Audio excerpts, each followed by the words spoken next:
The beach at Ouistreham, like many of the beaches in Normandy, is wide and flat, making it suitable for vehicles. This was one of the reasons Normandy was picked for the invasion. The Germans knew this too. And with the port at Ouistreham making it even more valuable, it would be carpeted with German strongpoints.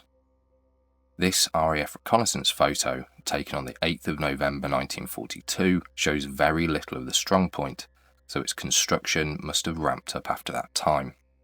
Its job was to not only protect the beach that later became Sword Beach, but the port of Ouistreham and the entrance to the Orne River and the Caen Canal.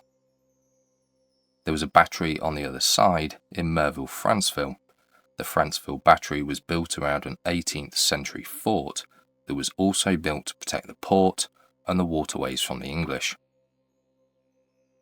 The fire control post, now known as the Grand Bunker, was actually part of a vast strongpoint, StP08, Riva Bella. It was manned by the 736th Grenadier Regiment that was part of the Army Coastal Artillery Division 1260. There were over 30 installations in the town. These included troop shelters, machine gun nests and turreted tobrukes, anti-tank guns, anti-aircraft emplacements including a purpose-built tower, ammunition storage and much more. But by far the most lethal were 6 emplacements for 155mm guns that were capable of inflicting heavy damage up to a range of around 20,000 metres or 12.5 miles.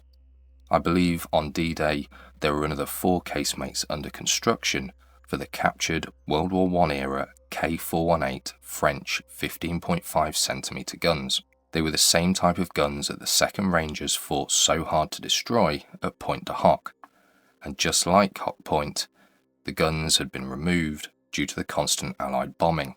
Rommel visited Riva Bella on his evaluation tour of Normandy in early 1944. He was even given a demonstration showing the firepower of the battery. Like I'm going to show you at Merville in another video, the open gun emplacements were gradually being replaced by bomb-proof casemates. They were simply too vulnerable to air attack. This map shows not only the interlocking arcs of fire of all the batteries in the area, but shaded in red is the range of the Ouistreham guns. What isn't shown is the fact that they were able to rotate 360 degrees, making the strongpoint a high priority not only for the initial stages of the invasion, but also for the push inland. Here is footage from a similar battery nearby. The entire southern side of the strongpoint was protected by an anti-tank ditch that ran for over 1 kilometre. It was lined with concrete to stop it collapsing and likely had barbed wire laying at the bottom to dissuade an infantry attack. The Allied planners had extensive intelligence covering Ouistreham, not only from aerial photography but the French resistance. They were able to map out the majority of its defences as shown in this bigot map that would have been issued to the men in charge of capturing it. They gave it the codename Bass. The observation tower is 52 feet tall, spread over 5 floors. It was built using concrete blocks to form the shell, with cavities between the blocks. The cavities were then filled in with concrete for added strength. You enter via a sunken corridor on the eastern side, protected by a machine gun embrasure. There are 2 doors leading into the first level, also protected by close combat firing positions. The first room you come to is the air filtration room. In case of a gas attack, the doors in the bunker would be closed. They were fitted with rubber seals to prevent airflow. By the use of a hand crank, external air would be drawn in and passed through charcoal filters to purify it. This would then be circulated around the bunker by pipes within the walls. The internal air pressure would be higher than outside, meaning that no potentially harmful air could make its way in. The racks between the filtration units are to store spare filters, and there are several units in case one breaks, and to allow filters to be changed whilst another can still be operated.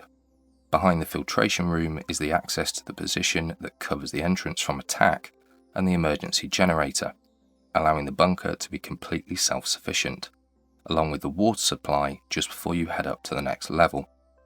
Leaving the basement and climbing up the precast concrete steps is the first floor. To the end of the corridor is a small pharmacy, and a medical treatment room has been set up. It was quite common for German strongpoints to have medical facilities, and as I showed you with the generator and water source, they clearly wanted this tower to be self-sufficient. Although the tower was not designed for combat, and the likelihood of an injury was relatively low, casualties from nearby could have been brought in. Back down the corridor is a small niche that has been set up as a sleeping quarters, and the hooks on the ceiling for beds suggest it may well have been used for that. There are all the things you might expect to see, including a wood-burning stove that would have not only been used for heat, but to cook food. These were made by Haas and Son in Germany. It was a special order made by the German army for bunker ovens. They needed to give out heat while still being gas and pressure proof. This particular one is an updated WT-80K fortress stove, the K meaning that it incorporated a cooking plate on top. The exhaust vent also has an internal gate to seal it off from the outside. The guy cooking his food appears to be reading a company strength board. Amazing attention to detail, but possibly it belongs upstairs in the command room. Conditions here would have been extremely cramped, and the men probably slept in shifts, with some likely having been billeted in nearby houses, leaving a skeleton crew to run the position. Lastly, on the first floor is the armoury. With the cramped conditions and the fact the tower is more for observation, weapons and equipment may have been stored away for extra space. The helmets are a good example, and the gas masks also weren't needed with the filtration system. The Russian Papasha may be a little unrealistic on the Western Front, and some of the shell casings in the small storage room certainly do not belong here, but the ammunition for the anti-aircraft gun we'll see in a minute would have been kept here to resupply the quick access ammunition niches next to the gun. Making our way up to the second floor, this is where I believe the sleeping quarters would have been. If you look closely, you can still see the hooks still attached to the ceiling that would have once held up the cot beds. Now the room tells the story of the bunker, the Battle of Ouistreham, and has a 47mm gun defending the entrance, which in its configuration was probably used in a bunker elsewhere. Just before you go up to the third floor, there is a nice nod to the SOE, who were responsible for many clandestine raids in the area, some of which I've covered. Now we are starting to get to the nerve centre of the bunker. On the third floor is the operations and planning room. In the centre is an artillery officer inspecting his maps, surrounded by communications equipment, and behind him are two radio rooms. The fire control post had several methods of communicating. Internally, it would have telephones that you can see dotted around the bunker in almost every room, and even speaking tubes connecting the floors. An old but very reliable method in case other methods failed for one reason or another.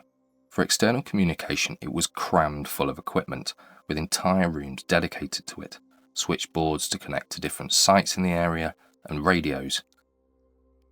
Signal does not pass through solid concrete too well, so it actually had a retractable radio antenna fitted that could be raised or lowered using a cranking wheel.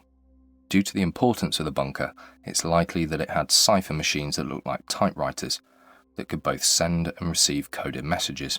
After all, it was the main spotting and range finding tower in the area, placed quite deliberately in the middle of the Seine Bay. This room is complete with one of the happiest mannequins I've ever seen. Possibly he is under the influence of some issued narcotics. Onto the fourth floor, passing the recovered propeller of a crashed B-17 bomber and another larger stove, is the observation and range finding room. There are several signs on the walls saying no light when slit is open. Looking out of the viewing aperture gives you a sense of how tall the tower really is, and the fact you can see for miles to the front and sides. In the centre of the room is the rangefinder. It has two viewing apertures, meaning it's a stereoscopic rangefinder. You would centre it on your target and move the two prisms until they appear as one, and this would allow you to calculate the range. Now they have been replaced by lasers usually. Climbing up a metal runged ladder through quite a narrow space, you reach the roof, a 360-degree panorama with views stretching for miles.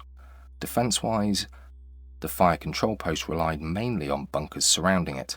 It did, however, have a Tobruk on the external northeastern corner, and making use of the 52-foot high building, it had an anti-aircraft gun on the roof, a 20mm flak 38.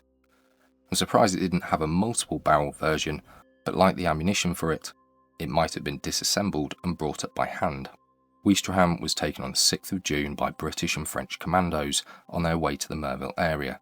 They did attack the observation bunker, but grenades were thrown down from the roof, and realising it didn't pose an immediate threat, they left. 3 days later on the 9th, several engineers led by Lieutenant Bob Orrell were sent to investigate. They tried to blow their way through one of the armoured doors without success, and then, in perfect English, one of the Germans inside arranged the tower's surrender. 2 officers, followed by 50 other ranks, surrendered that day. If you do visit, don't forget to walk around the back of the museum, where you'll find an M7 Priest that sank on D-Day, an M3 Stuart light tank, and an M16 multiple gun half-track, nicknamed the Meat Chopper.